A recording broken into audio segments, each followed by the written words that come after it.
आज बघा इकडे फॅक्टरी इथे बनतो मिक्स करतात काय बाहेर तू काय पाण्याने गरज मध्ये टाकते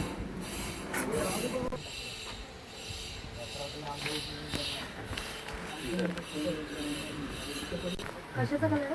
फूड कलर ऑरेंज ही मशीन आहे यूज बनवायची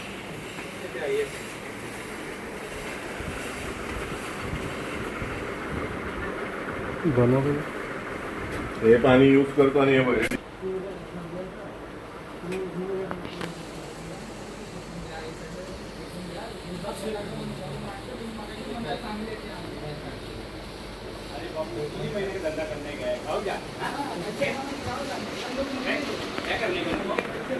फूड कलर बघायचं भैया इथं लेबल आहे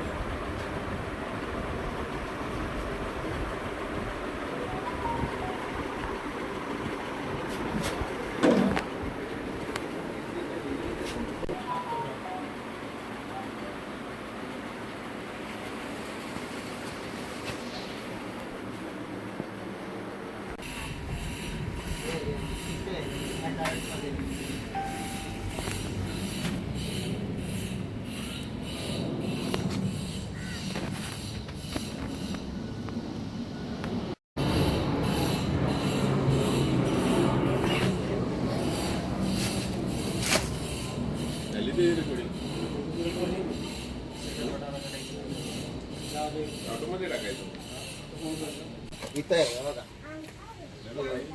रात्री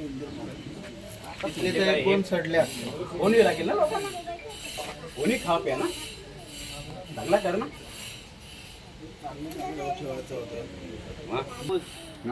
हापूसचा ज्यूस लंगडा आहे तिथे एक सडलेली कोण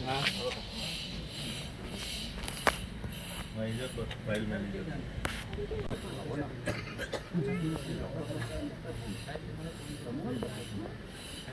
पावडा घेऊन येतात त्यांना वाटतं काय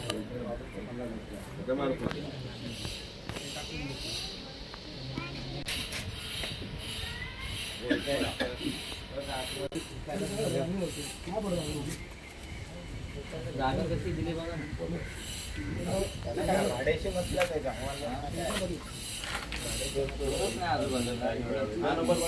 तेच सांगतो गावाला भाड्याशी मसला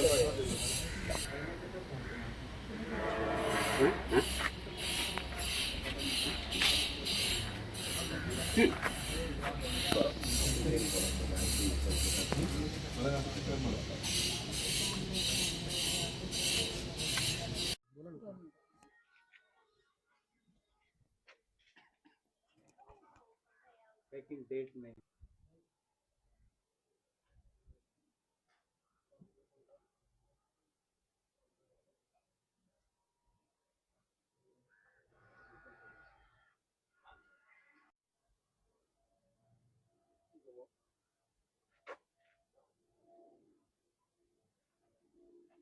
सर काय सांगाल नेमकं तुम्ही या ठिकाणी आले पाहणी केली काय निदर्शनास आलं एकंदर काय मागणी आहे तुमची? मॅडम मागणी माझी अशीच आहे की जेणेकरून लहान मुलावर आणि आपल्यावर काही कुठे अन्याय होऊ नये आणि ही छोटे छोटे असे थंडगार पिल्यानंतर लहान मुलावर खूप म्हणजे त्याच्यावरती हे होतं कारण त्यांना उलट्या होतात त्यांना जुलाब होतात ह्या लोकांनी काळजी घेणं गरजेचं आहे. पालिकेच्या वार्ड ऑफिसर आम्ही फोन केला तरीसुद्धा तो आला नाही. तो बोलतो तुम्ही तुमचं काम करा आम्ही आमचं काम करूया नंतर. मग अशा प्रसंगाला आम्ही काय बोलावं मग त्याच्यानंतर तुमचा नंबर आम्हाला भेटला पत्रकार म्हणून तर तुम्हाला आम्ही लगेच फोन करून तुम्ही तातडीने आमच्याकडे आल्या आणि तुम्हाला ही परिस्थिती दाखवली आम्ही. तर हे बोलताना माझं एकच म्हणणं आहे का ह्याला तुम्ही पूर्णपणे बॅन करा यांचे लायसन्स त्यांच्याकडे बिलकुल नाही. हे म्हणतं आमचं 3 महिन्याचा धंदा आहे 3 महिन्यात त्यांचं 200 लिटरचं त्यांचं दूध चालू होतो आणि तुम्ही लवकर लवकर याला बंद करावा ही आमची मागणी आहे. महाराष्ट्र नवनिर्माण माथाडी कामगार संघटनेचा संजय शिर्के पाटील ह्या नात्याने मी तुम्हाला बोलतो.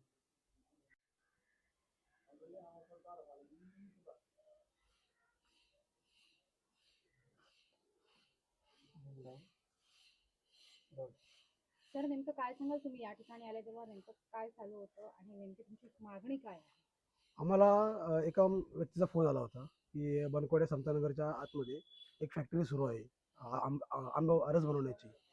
तर आम्ही म्हटलं ठीक आहे, आपण जाऊन तिथं पाणी करू. जर पाणी केले आम्ही, तर आम्हाला असे दिसले की पूर्ण आंबा सडलेला आहे आणि त्याच्यावर उंदीर उंदीर पण बसलेले होते. असे सगळ्या प्रकारचा आंबा इथून सडून हा रस बनवला जातोय आणि रसमध्ये जे काही गोष्टी मिळवल्या जातात, हे सगळे ह्यांच्या अंगावर कपडे पण नव्हते. आता कपडे आता ह्यांनी घातले. तर बाकीच्या गोष्टी अशा सांगायच्या की जेव्हा त्या आम्हाला सांगितलं, म्हणून आम्ही ते बघितलं येऊन. बघितल्याच्या नंतर जी परिस्थिती मी फेसबुक लाईव्ह पण केलं आहे, तर त्याच्यामध्ये अशा गोष्टी दिसतात की हा मुलगा मुस्लिम आहे. त्याचा आधार कार्डचा फोटो आम्ही घेतला आहे आणि त्यानं श्रीजीच्या नावानं पॅकेट ब्रँडिंग केले आणि पूर्ण मार्केटमध्ये विकतोय. कोपरखैरण्यामध्ये दिवसाला तो जवळजवळ 3 ड्रम बनवतोय, म्हणजे जवळजवळ 600 लिटर. एका लिटरमध्ये 4 लोक किंवा तीन लिटर लोक पितात. हे बघा, हे ते पॅकिंग आहे आणि हिंदू पॅकिंग असल्यामुळं श्रीजीच्या नावानं आणि हा जो लोगो आहे, हा लोगो मुलं लोक सहज घेणार. कारण इथं जर मोमीन किंवा इरफान घेतला असेल तर आपण कोण खाणार नाहीत. म्हणून ह्या गोष्टीचा पूर्ण विचार करून यांनी ही पॅकिंग घेतली. आता ह्याच्यामध्ये जी साखर वापरली जाते त्याला मी आता इथे पकडला होता, तो इथं आला होता. आता ह्या पॅकिंगवाल्याला आम्ही विचारलं की हा राहतो कुठं, याचा नंबर द्यायला तो तयार नाही आहे. आणि हा जो आंबा आणलाय, हा एपीसी मार्केटून आंबा आणला जातोय. त्याचा आम्ही पत्ता मागितला, तोही द्यायला तयार नाही. तर ही परिस्थिती आहे आंब्याची. आमची मागणी आहे की याला पूर्ण बॅन करावा, याच्यावर कारवाई करावी. आम्ही वॉर्ड ऑफिसरने फोन केला, वॉर्ड ऑफिसरने अजून तरी माणूस पाठवला नाही. मी लायसन डिपार्टमेंटला पण परवानगीला पण फोन केला. त्यांनी सरळ सांगितलं की ते आमचं काम नाही, ते सहाय्यक आयुक्त औषध प्रशासन बघेल ठाणा आणि आरोग्य विभाग कोपरखैरण्याचे त्यांनाही सांगितलं राजू सिंगना. तेच बोलले की आमचं काम नाही, तुम्ही परवाना विभागाला फोन करा. काहीच नाही यांच्याकडे, लायसन बिसन काही नाही. याच्यावर कुठल्याच प्रकारची प्रिंट नाही, फक्त रस भांडार हीच प्रिंट आहे. तर महाराष्ट्र नवनिर्माण सेनेकडून आमची मागणी आहे की याच्यावर कठोरातली कठोर कारवाई झाली पाहिजे. याचं दुकान सील झालं पाहिजे कायमचं, कारण हा लोकांच्या जीवाशी खेळतोय. माझं नाव चंद्रा